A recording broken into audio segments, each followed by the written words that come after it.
Já sentiu aquele medo de falar errado e ser julgado? Então esqueça essa lista de proibições. Sou o professor Eduardo, formado pela USP, e vou te mostrar que no vestibular não existe essa coisa de certo ou errado, mas sim adequação. Quer dominar então a variação linguística? Então me acompanhe.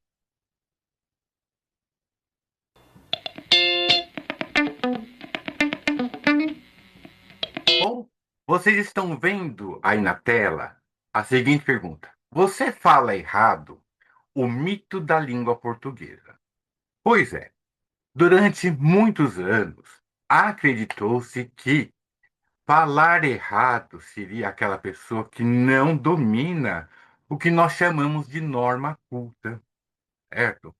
Só que nós temos que entender que a língua é viva, certo? Ou seja, ela evolui, ela não é estática, tá? Então, por exemplo, você não fala da mesma maneira que seus pais falavam quando tinha sua idade, ou como seus avós falavam, certo? Hoje nós temos várias outras expressões, gírias, jargões, e isso é incorporado naturalmente no nosso processo de desenvolvimento de nossa fala. Tá? Então, primeira coisa que nós vamos tirar é esse preconceito, não é? De que quando não falamos corretamente significa que não dominamos a norma culta. Não é? Vamos primeiro quebrar esse paradigma que se criou. Tá? Olha só, aqui nesta tela, nós então, nas variações linguísticas, nós temos então a seguinte divisão. Isso daqui, pessoal, é mais para efeito didático, tá? E quais são? Diatópica, diacrônica, diastrática e diafásica. Diatópica vem de topos do grego, quer dizer lugar, região. Certo? E o que significa isso? São os sotaques e regionalismos.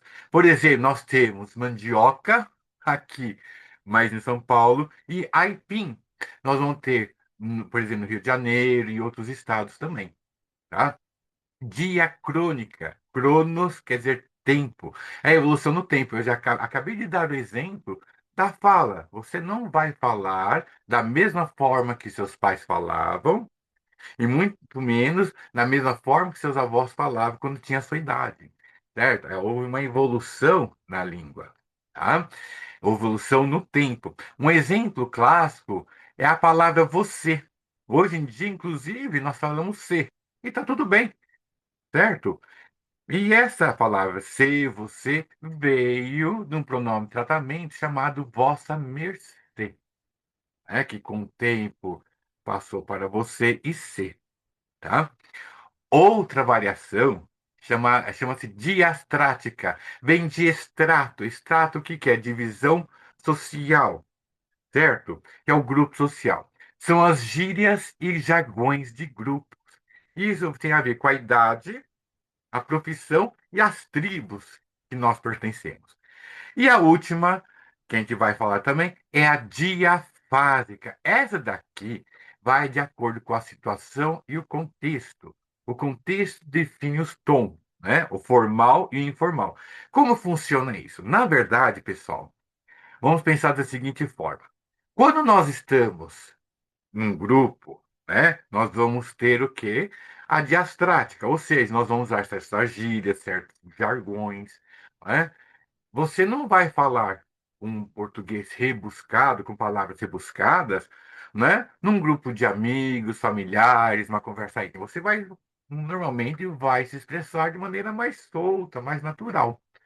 Agora, quando nós precisamos, muitas vezes, ou participar de uma entrevista de emprego, ou de repente apresentar um seminário, enfim, dependendo do contexto, a situação que nós nos encontramos, nós temos a consciência de que nós temos que adequar a nossa linguagem. E nós, então, buscamos as melhores palavras, as melhores expressões, para poder o quê? Impressionar melhor o ouvinte, certo? Essa situação é muito comum e isso independe da classe social, não é? Tenho amigos médicos, né, que quando conversam comigo, estão naturalmente, eles vão falar errado, errado, né? De acordo com os padrões da norma culta. Na verdade, eles estão o quê? Se soltando, se expressando, não é? É isso, esse que é o barato da língua, né?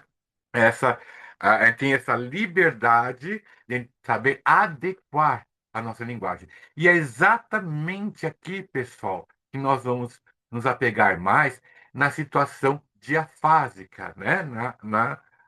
Na situação, no contexto em que a gente vai precisar saber utilizar a língua, tá? Aqui eu trouxe para vocês um exercício que foi do vestibular da Unicamp. Esse exercício caiu no vestibular de 2021. Eu vou ler com vocês e nós vamos depois discutir isso, tá? Diz assim: o jornal Folha de São Paulo introduz com o seguinte comentário sobre uma entrevista recente que foi realizada no dia 8 de dezembro de 1988 com o professor Paulo Freire, que diz assim: a gente chegamos, não será uma construção errada na gestão do Partido dos Trabalhadores em São Paulo? Os trechos da entrevista nos quais a Folha se baseou para fazer tais comentários são os seguintes: a criança tem uma escola na qual sua bagagem será respeitada. Uma escola onde a criança aprenda a sintaxe dominante, mas sem desprezo pela sua. Esses 8 milhões de meninos vêm da periferia do Brasil. Precisamos respeitar sua sintaxe, mostrando que sua linguagem é bonita e gostosa. Às vezes é mais bonita que a minha. E mostrando tudo isso, dizer a ele: mas para tua própria vida, tu precisas dizer a gente chegou, em vez de a gente chegamos. Isso é diferente. A abordagem é diferente. É assim que queremos trabalhar, com abertura, mas dizendo a verdade. E aí havia essas duas questões. Responda de forma sucinta. Sucinta, pessoal, quando está assim, breve, direto, objetivo, tá? A. Qual é a posição defendida pelo professor Paulo Freire com relação à correção dos erros gramaticais na escola? E B. O comentário do jornal faz justiça ao pensamento do educador? Justifique sua resposta. O que eu vou fazer aqui, pessoal? Eu vou dar um tempo para vocês pensarem. Eu vou dar alguns segundos, não, alguns minutos, melhor. E aí, logo nós vamos voltar e eu já vou trazer também a resposta para vocês, tá bom? Então, vamos dar esse tempo e daqui a pouco a gente volta, tá bom? E aí, pessoal, conseguiram responder? Vamos ver então uma resposta. Qual é a posição defendida pelo professor Paulo Freire com relação à correção dos erros gramaticais na escola? Resposta: Paulo Freire defende que a escola deve reconhecer a legitimidade da fala do aluno como expressão de sua identidade social. No entanto, defende também o ensino da norma culta, não para anular a fala original, mas para oferecer ao estudante uma ferramenta de inserção e poder na sociedade, né? O que eu havia comentado na variação diafásica, em que nós adequamos a nossa fala de acordo com a situação e o contexto, certo? Nós aprendermos a norma culta é uma ferramenta a mais que temos em nossas mãos. Mas isso, pessoal, não vai dar o direito da gente ser pedante, exibido e ficar e mal educado até. Ficar corrigindo a 3x4 as falas erradas das outras pessoas. Certo? Ainda mais, principalmente, dentro da família. Nós devemos o quê? Saber respeitar, tá bom? Porque senão você vai estar perpetuando preconceito, né? Me perguntar assim, mas professor, de repente, eu estou lá no meio familiar e vejo alguém falando erroneamente, como que eu devo proceder? Nesse caso, se você de repente percebe que há ocasião de fazer uma correção, você não vai pegar e falar assim: olha, você falou errado, você vai falar dessa forma. Não. Simplesmente você vai tentar buscar, desenvolver um outro discurso, uma outra fala, e aí você insere a fala correta, a palavra correta. É uma forma de você ensinar, mas sem ser mal educado, né? Então, a maneira da gente conseguir transmitir sem ser o que pedante, tá? E olha só, a questão B. O comentário do jornal faz justiça ao pensamento educador? Justifique sua resposta. Qual foi? Não. O jornal distorce o pensamento de Freire ao sugerir que ele abdica do ensino correto da língua. Na verdade, o educador propõe uma pedagogia que parte do saber do aluno para chegar ao domínio da norma padrão, sem preconceitos. E isso, pessoal, é tão comum. Por quê? Porque o jornalista, nesse caso, e vamos ser direto, ele foi maldoso, certo?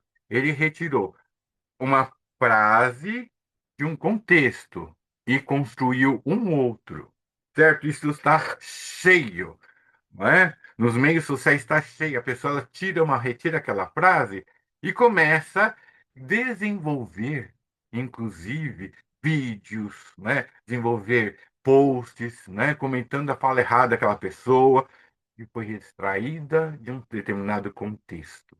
Isso nós temos que tomar cuidado, né? Antes de julgar, vai procurar investigar com fontes sérias se aquela frase realmente está errada ou, como no caso do Paulo Freire, ele deu um exemplo, certo? E aí esse jornalista maldoso pegou, extraiu para poder o quê? Desenvolver um discurso preconceituoso, tá? Bom, pessoal, esse então é só a nossa primeira aula de hoje. Eu espero que vocês tenham gostado. E claro que nós vamos então nos encontrar várias vezes. O que eu peço para vocês, o quê? Me sigam, deixem joinha e compartilhem esse vídeo. Por quê? Porque é um canal novo que eu estou montando. E, e eu espero que vocês tenham gostado dessa nossa primeira aula, certo? Eu acredito que vai ser útil. Por quê? Porque você é bem objetivo. Tá? Eu procuro transmitir, né, os ensinamentos, aquilo que eu posso transmitir, de maneira bem objetiva, sucinta e direta. Tá? E então me acompanhe, porque esse daqui vai ser a parte de gramática. E eu vou deixar no meu canal playlists. Vai ter uma playlist sobre a gramática, outra para literatura e outra para redação. Bom, e é isso aí, pessoal. Então, nos vemos na próxima aula. Tchau, pessoal.